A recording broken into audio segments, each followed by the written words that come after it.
Control now. There you go, my lovelies.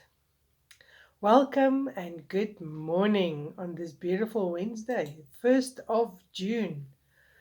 I am so thrilled to have you here.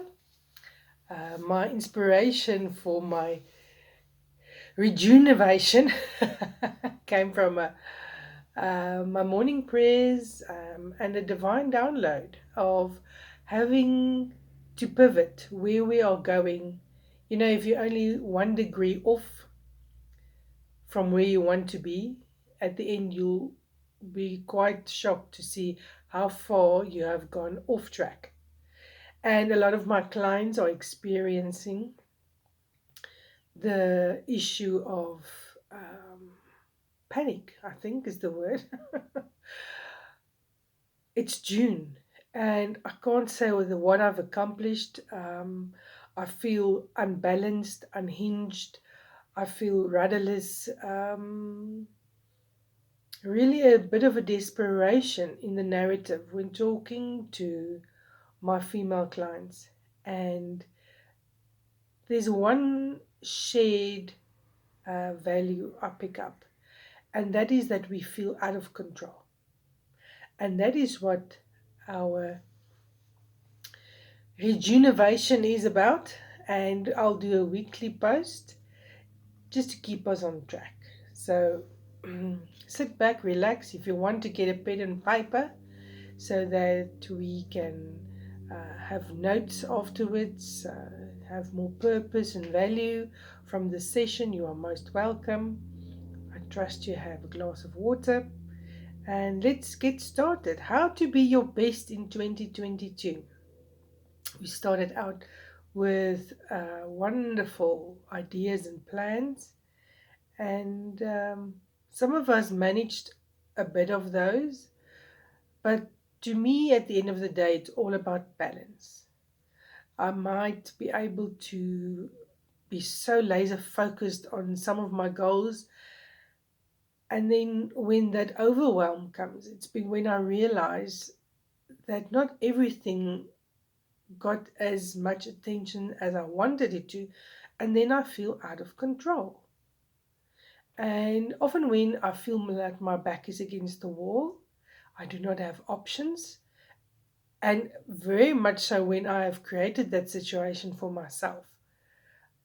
That's when I start to panic, and we do knee jerk reaction uh, options. We try things that's really not in our best interest. We need to stay in flow and to stay on track with our vision and our purpose. Maybe you didn't start this year with a vision. You were trying to play catch up with the last 2 years. And we really need to take a deep breath, just center our senses, and realize that each year was a year of survival. And the fact that you're listening to this, it means you have survived up until now. So that is an accomplishment. We have to celebrate the small wins. It's not as majestic as we thought the 20s and the whole decade would be. But we need to accept the fact we are here. We are alive, we have options and potential. So, how do we correct this overwhelm? Well, let's first set our intentions for the day. What were your expectations of this talk? What were you hoping to walk away with? Search your heart. Was it the expectation of a 10-point sermon? Maybe a 5-point plan? A quick fix? Maybe a bit of apprehension, having being reprimanded, like, oh, it's end of May already, and what have you achieved? And come on, let's get motivated and focused. Now, I want you to relax and breathe deeply. Think about it for a minute. Think about that feeling that you're experiencing now. Breathe out. And breathe in peace and calm, balance, and breathe out the anxiety. We'll only reach our goal if we think positively, calmly, focused, deliberate, with intention. Let's get over the overwhelm and the chaoticness of it. Right, so what is our intention today? Is to look at the balance of life. Where am I at? What is different today than was last year the same time? Think about June 2021 and we're at June 2022. Has not much changed? Have you reached a lot of goals? What was working? What is working? What have you achieved? What is not working? Too much sleep? Too much self condemnation? Or is it working to be in flow and have intentional goals for every day, taking it step by step in every area of your life? How satisfied are you with your life? What is your measurement? Your bank balance? Future projects? Your health? Our life is such a complex and interwoven being. Are you aware of your important needs, feelings, and goals? Are you able to express your ideas and feelings and your goals? Do you share them with your friends, loved ones, your family? Do you have a support system? We can't go through life on our own.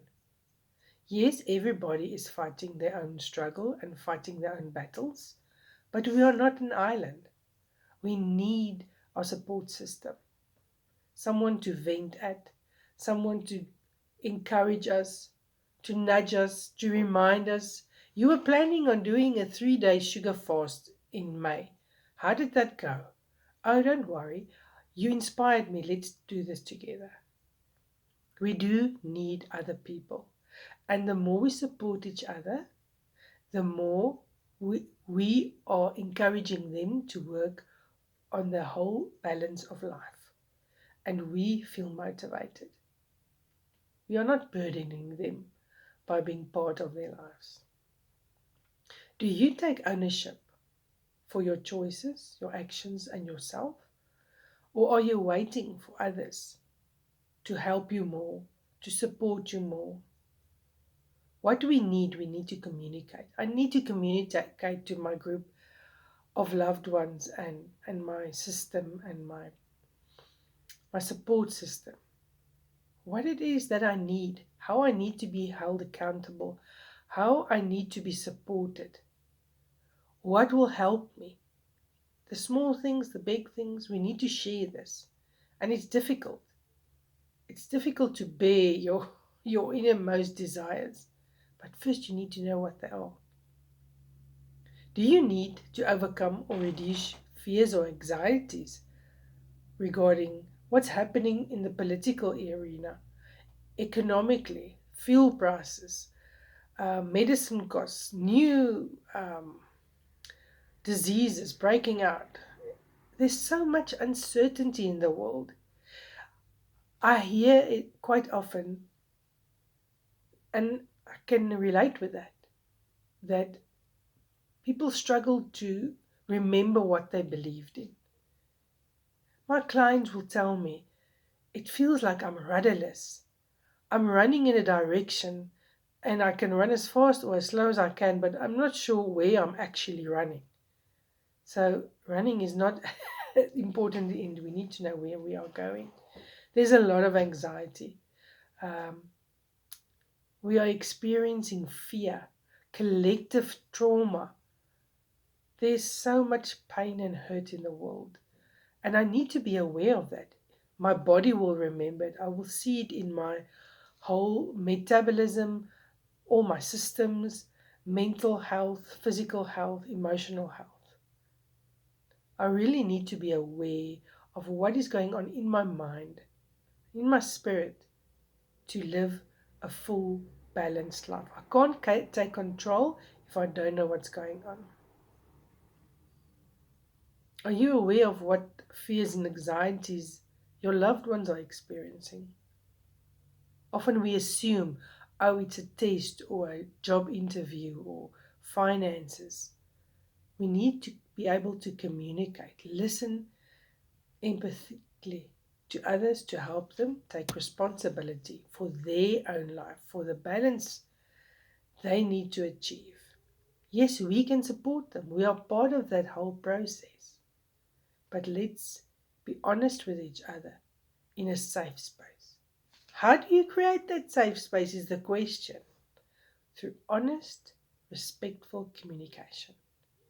At the end of the day, two things determine a lot of our actions: my true identity, my understanding of it, and the peace I have made with who I am and want to be. And secondly, with communication. How do I communicate who I am? Setting boundaries, allowing others to have boundaries. It's such a beautiful dance we have with each other.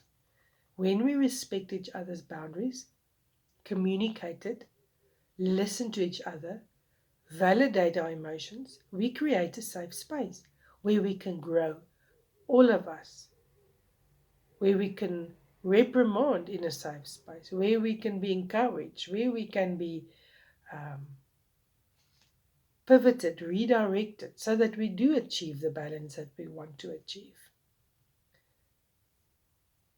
So, I would like to share with you the balance life wheel.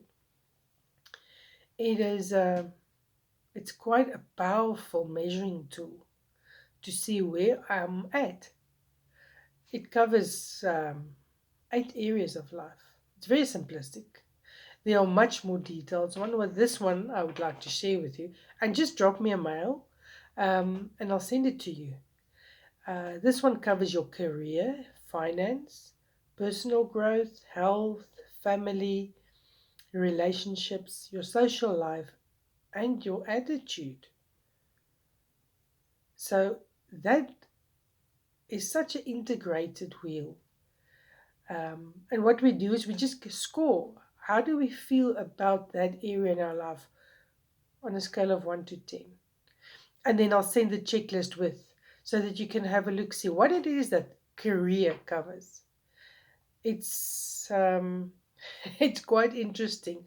The area of career, it's not just my job, it's my development, my self-development, my goals, um, my job security, my satisfaction in everyday um, actions that I take, colleagues. It's quite vast, and every one of them covers quite an area. So just to have a look at your life in from a distance and get perspective of where I'm actually doing quite well, which I didn't realize, or where I thought I was doing okay, and I realized no, that's actually an area there that I have a need and that I want to improve on. And I can't improve if I don't know what's going on in my life. You can't improve on something if you can't measure it. So, when we understand where we are in life, you can take control of the actions needed to achieve your ideal life. And we are worthy. We are so, so worthy of having the ideal life. We should not suffer. We can have increased self confidence and self esteem. We'll have less stress if we know what we want to improve, and when we reach that ideal life, we'll have increased feelings of control of all these areas of my life, my work, my relationships. I'll have better relationships with others, at work, at home, in all areas. I'll be able to make better decisions, and I'll have clarity of my needs and goals and the conviction to actually act on it. So, to further explore where you're at, drop me a mail for the complete Balanced Life Wheel checklist, and we'll come back next week and discuss it. And oh, I'm so excited to share with you my process of a vision board and how we can achieve this ideal life that you are looking for. Visit thegreenhousecoaching.com or drop me a mail. I'll put it in the link below.